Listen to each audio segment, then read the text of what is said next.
Does one of the most challenging and unique bodies of water in the world hold secrets about an ancient civilization?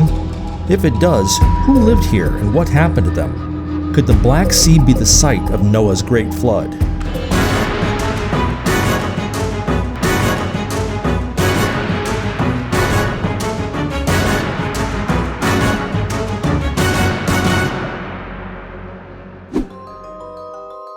The Black Sea is one of the most unique bodies of water in the world. It is bordered by Bulgaria and Romania to the west, Turkey to the south, and Ukraine and Russia to the north. It is nearly landlocked and connected to the Mediterranean Sea through the narrow, dangerous Bosporus and Dardanelles Straits. Scientists only recently started to explore it. It was out of bounds to the west for years until the region opened up at the end of the Soviet era in the early 1990s. This has been an important trading center and human civilization crossroads for thousands of years. It has seen nations rise and fall, and maybe even disappear. The Black Sea has a mythological status as great as Jason and his Argonauts. They crossed it in search of the Golden Fleece in a kingdom called Colchis, which is in modern-day Georgia. The epic sailing expedition is an imaginary story that uses magic and mythology to keep its audience hooked, but it does contain nuggets of truth that tell us what a Bronze Age world was like. The Golden Fleece was always thought to just be a symbol of the great wealth of Colchis, but it did actually exist. In fact, there were many golden fleeces. The people of Colchis would submerge a ram's fleece into streams and rivers to collect gold flakes and grains which were carried down from the mountains. This ancient technique is still used by some people in the region today. Greek adventurers who had sailed to Colchis would have told people back home about the golden treasures they owned and the mysterious wool coated with precious metal. You can imagine how captivating such a story would be. The Greeks set up trade colonies along the coast of the Black Sea to find more treasures. From at least 700 BC, there were ships sailing the rough seas to trade.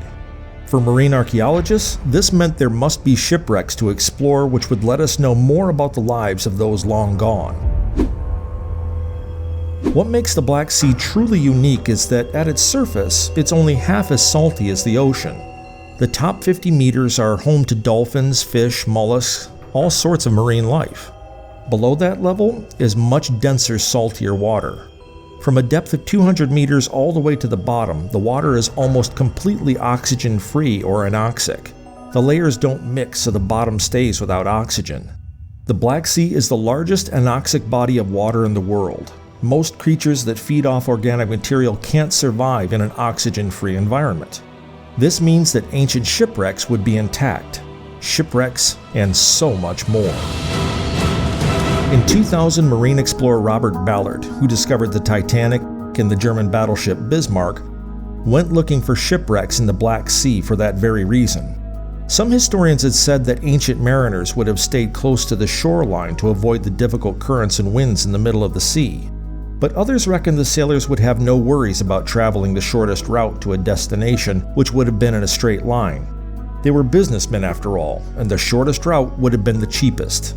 If they had traveled in a straight line, this would have let us know who knew what about navigation and when. Rather than find a shipwreck and study it, Ballard's team did a clean sweep of an area to see what they would find. This was one of the first large-scale underwater surveys of its kind. They scanned the northern Black Sea with sonar to see if there was anything interesting lying about. They didn't have to look too long before they found several wrecks, including one in the anoxic zone. Its masts were still upright and perfectly preserved. They knew this region was going to be very important when it came to understanding our past. In 2016, scientists found more than 40 beautifully preserved shipwrecks dating back to the Ottoman and Byzantine eras. 2 years later, a Greek merchant ship dating back more than 2,400 years was found lying on its side off the Bulgarian coast in one piece. It is the oldest intact shipwreck ever found and looks a lot like the ships that decorated Greek wine vases. But what was even more incredible was that several miles off the coast of Turkey, scientists found evidence of human life more than 300 feet below the surface of the Black Sea. Marine archaeologists found stone tools, clay pots, and carved wooden beams from a structure 12 miles off the coast on the muddy seabed. They found a rectangular area over which an ancient mud and wooden house had collapsed. It showed that people lived around the fertile shores of an ancient freshwater lake before it was transformed into the Black Sea. All signs pointed to a prehistoric farming community once living there before the land and everything on it was washed away. Fred Hybert, an archaeologist from the University of Pennsylvania, said, "For us to find a structure in 150 meters of water means that these people were definitely living there before it flooded, so it is pre-Greek. It is a different world, and it deserves a great deal of attention and years of study to truly identify who these people were." What event could have caused this? According to Terry Garcia from the National Geographic, the significance of this find is that for the first time we will have established that human beings had settled in this area and were occupying this area at the time of this cataclysmic event. In 1997, geophysicist William Ryan and Walter Pittman rocked the world by saying there really had been a great flood thousands of years ago. They said that rather than being felt all over the world, its damage was done on the shorelines around the Black Sea. They said that during the last ice age, 12,000 years ago, 15 million cubic miles of glaciers and ice sheets covered the world. The Atlantic, Pacific, Indian Oceans, and the Mediterranean were all connected, and the sea level dropped between 500 and 600 feet. The Black Sea started to go down and was then cut off from the ocean. The northern Aegean became land, and the Black Sea was a freshwater oasis. When the glaciers began to melt, the ocean levels rose again, but not the Black Sea. Glaciers had formed a dam that sealed the Bosporus Strait, and the sea level remained low. The Black Sea had become a large freshwater lake, and communities sprang up around it, living in what had become an oasis. But then the dam broke. This may have been caused by an earthquake. The area is still close to the Anatolian Fault, which has caused terrible devastation, even in recent years. The Mediterranean Sea pushed through the Bosporus at 200 times the volume of Niagara Falls. The Black Sea would have widened at a rate of a mile a day, submerging the original shoreline under hundreds of feet of salty water. Nearly 100,000 square miles of shoreline were flooded. Today you'll find marine seashells on the beaches of the Black Sea, but deep below the surface there are layers of freshwater mollusks from a time before the flood.